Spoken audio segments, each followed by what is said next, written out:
If you walk into a specific graveyard in Orange, New Jersey today, right in the middle of a quiet, peaceful town, and turn on a Geiger counter, it will not just click. It will instantly start screaming. The women buried under that dirt have been dead for exactly 100 years. The world above them has completely moved on. But if you were to dig up their heavy, lead-lined coffins right now in the pitch black of night and open the lids, their skeletons would still be glowing in the dark. This is not a script for a horror movie. This is a real piece of dark history. It is one of the most terrifying, deeply buried corporate cover-ups ever hidden by powerful men. Let's rewind to the roaring 1920s. Back then, people didn't just think radium was safe. They absolutely worshipped it. They called it liquid sunshine. Doctors prescribed radioactive drinking water for stomach aches. People brushed their teeth with glowing radioactive toothpaste to make their smiles brighter. The whole country believed it was the ultimate magic of the future. So, for a young, ordinary girl from a working-class family, getting a job at the giant United States Radium Corporation wasn't just work. It was like winning the lottery. Your only job? Sit in a bright, beautiful studio with your friends and paint the tiny numbers on military watch dials with a brand new glowing green powder. But the numbers on those watches were incredibly small. To paint them perfectly, the girls were taught a very specific, deadly technique by their wealthy bosses to get a razor-sharp point on their paintbrushes.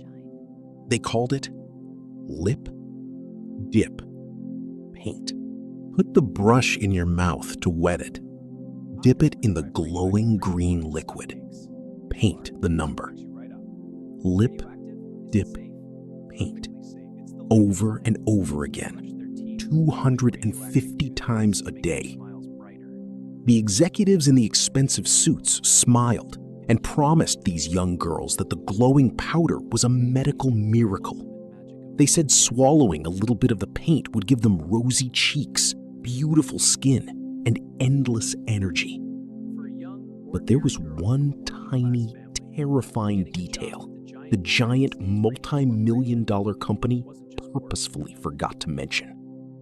While these young girls were putting this radioactive paint directly inside their mouths, the scientists working in the exact same building were absolutely terrified of it. They were hiding behind massive, thick lead shields. They refused to even touch the radium with their bare hands, handling it only with long, heavy iron tongs. They knew exactly what this magic powder actually did to human bones. They knew it was a slow-acting poison that would eat you alive. They just did not care. The profits were simply too good to stop. What you are about to hear is the true story of how a group of innocent girls became glowing ghosts and how they used their final breaths to bring down an untouchable American empire. To truly understand how this nightmare began, we have to travel back to 1917. The world was deeply ripped apart by World War I. American soldiers were fighting in the muddy, pitch-black trenches of Europe. They faced a massive, deadly problem. When the sun went down, the battlefield went completely dark. If a soldier struck a single match just to check the time on his watch, that sudden flash of light would instantly give away his position. Enemy snipers would shoot. A single match could get you killed. They desperately needed a way to read the time in total darkness. Enter the United States Radium Corporation. They came up with a genius, multi-million-dollar idea. They created a special glowing paint called Undark. It was made by mixing glue, water, and pure radium powder. When you painted it on a watch dial, the numbers glowed a bright neon green. It did not need batteries. It did not need sunlight. It just glowed endlessly, all on its own. The military ordered thousands of these glowing watches, but the numbers on the watch dials were incredibly tiny. The company needed workers with very small, very steady hands to paint them. So, they hired young women, hundreds of them. For a teenage girl in the 1920s, this was the absolute dream. The factory rooms were huge, clean, and filled with sunlight. The pay was unbelievable. A dial painter could make 3 times more money than a regular factory worker. Suddenly, these young girls from poor families had enough cash to buy beautiful clothes, support their parents, and feel completely independent. But the most magical part of the job was the paint itself. The factory air was thick with fine, floating radium dust. It settled everywhere. It fell on the girls' hair like glowing snow. It coated their dresses. It covered their skin. When the shift ended and the girls walked home together through the dark town streets, they literally lit up the night. People would point and stare. The town called them the Ghost Girls. And the girls loved it. They thought the glow made them special. Some girls even wore their best dresses to work on Fridays just so the fabric would absorb the radium dust and glow in the dark at the weekend dance parties. But to paint the tiny numbers on the watches, the girls needed a perfect, razor-sharp point on their paintbrushes. After just a few strokes, the brushes would naturally lose their shape. When the girls asked their managers how to keep the brushes pointed, the bosses gave them that simple, fatal instruction. Put it in your mouth. Lip, dip, paint. Every single time they pointed the brush between their lips, they swallowed a tiny drop of pure radium. Some of the fastest girls painted up to 250 watches a day. When they asked if swallowing the paint was safe, the bosses smiled and said, "Safe? It will put roses in your cheeks." So, they kept painting. Lip, dip, paint. Day after day. Month after month. But here is where the story takes a terrifying turn. Because deep inside their bodies, the radium was not simply passing through. Radium has a chemical structure that is almost exactly like calcium. When the girls swallowed the glowing green paint, their bodies were tricked. Their bodies thought the radium was just healthy calcium. And where does the human body send calcium? Straight into the bones. These young, happy girls were unknowingly building their skeletons out of pure, radioactive fire. And very soon, Radium particles travel safely through the that bloodstream, fire tricking the body's defenses. was going to start burning. Finally, they For are a absorbed few into the vessel years, walls, instantly everything untouched. seemed absolutely perfect. The girls had money, they had freedom, and they had their beautiful, glowing reputation. But in the early 1920s, the beautiful illusion finally shattered. We The did radioactive it. Look at all this fire money. inside their It's bones incredible. We're finally free. This woke is just up. the beginning.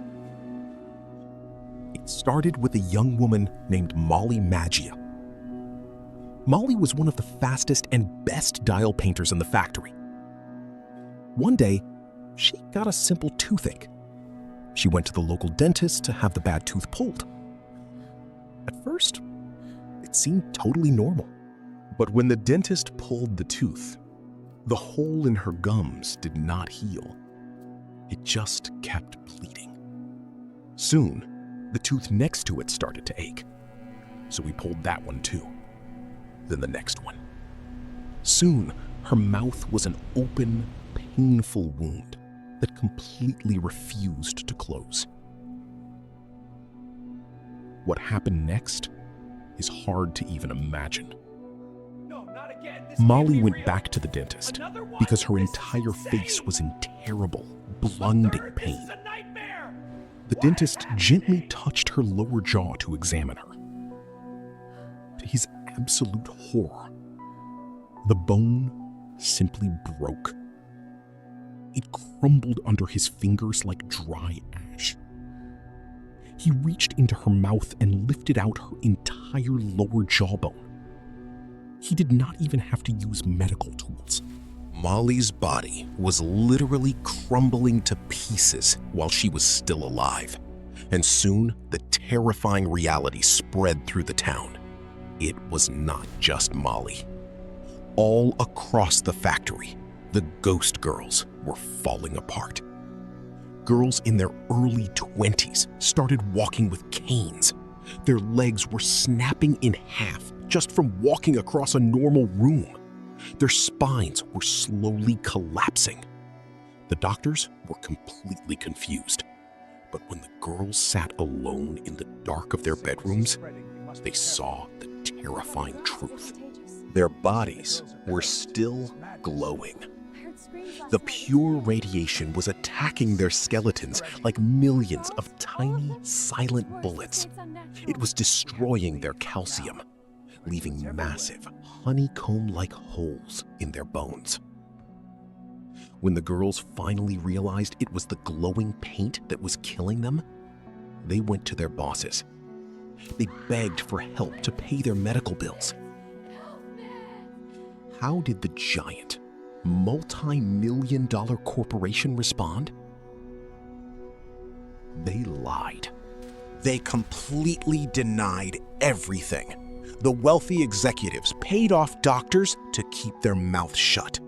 But then, the company did something truly evil. They tried to ruin the young girls' reputations. The executives told the local newspapers that the girls were sick with syphilis. They tried to make them look like bad, immoral women so the public would stop feeling sorry for them. The corporation thought these poor, dying girls would just go home, hide in shame, and quietly pass away. But they severely underestimated the ghost girls. It was 1927. 5 of the dying dial painters, led by a brave young woman named Grace Fryer, decided to sue the United States Radium Corporation. They were taking on a massive, untouchable corporate giant. But right away, they hit a massive brick wall. Nobody would help them. Every single lawyer they went to turned them down. The corporation was simply too powerful, too rich, and too deeply connected. For a long time, it looked like the girls would die in complete silence. But finally, a smart, fearless young lawyer named Raymond Barry heard their story. He was absolutely disgusted by what the company had done, and he agreed to take the case. When Grace and the 4 other girls finally stepped into the courtroom, the entire country gasped. The newspapers called them the Legion of the Doomed. These were not the vibrant, glowing stars of the town anymore. They were frail and bedridden. When the judge asked them to raise their right hands to take the oath, they physically could not do it. Their bones were too fragile. They had to whisper their answers because their jaws were rotting away. Even the toughest reporters in the courtroom started to cry. But this is the part of the story that will make your blood boil. The corporation's lawyers looked at these dying girls and they decided to use the most evil, heartless legal strategy possible. They decided to just wait. They used every legal trick in the book to delay the trial. They asked for endless extensions. They pushed the court dates back for months at a time. The executives knew the girls only had months, maybe weeks left to live. The math was sickeningly simple. If the girls died before the trial ended, the company would not have to pay a single dime. How could they? They were literally running out the clock on the girls' lives. But the corporation made one fatal mistake. They forgot about the American public. Because the trial was taking so long, the story exploded across the national newspapers. Suddenly, the whole country was watching. People were absolutely outraged. This was not just a local issue anymore. It was a massive national scandal. How could a giant company poison its own workers, lie to their faces, and then wait for them to die just to save money? I can't breathe in here. The pressure was building, and time was running out. By the fall of 1928, the public pressure was simply too massive. The United States Radium Corporation realized they could not win against an angry American public. Before the judge could even make an official ruling, the wealthy executives finally caved. They agreed to settle the case out of court. They were forced to pay each of the girls $10,000, a massive sum of money back then, cover all their medical bills, and provide a lifelong pension. But it was blood money, and everyone in that courtroom knew it. Tragically, within just a few years, all 5 of those brave young women passed away. The radiation was simply too deep inside their bones. They did not get to enjoy their victory or their wealth. But they did not die for nothing. Before the Radium Girls, massive corporations could legally poison their workers, sweep it under the rug, and walk away. There were absolutely zero laws to protect ordinary people at work. If you got sick on the job, it was your own problem. Because Grace Fryer and her friends refused to stay quiet, they completely changed the rules of the American workplace. Their tragic case forced the United States government to create the first strict, life-saving safety laws. Millions of workers' lives have been saved because a few dying girls decided to fight back. If you visit their graves today, you will not find large, expensive monuments. You will only find simple, quiet stones. But beneath the heavy soil, their bodies tell a much different story. Because radium has a half-life of 1,600 years, the bones of the ghost girls are still highly radioactive right now. In fact, many of them had to be buried in heavy, thick, lead-lined coffins just to protect the earth around them. Even a century later, in the pitch black beneath the ground, their skeletons are still glowing. The powerful men who lied to them are long gone. Their multi-million-dollar corporation has completely crumbled into dust. But the light of the Radium Girls has never gone out. They were just ordinary girls who were handed a death sentence. But they burned brighter than anyone could have ever imagined.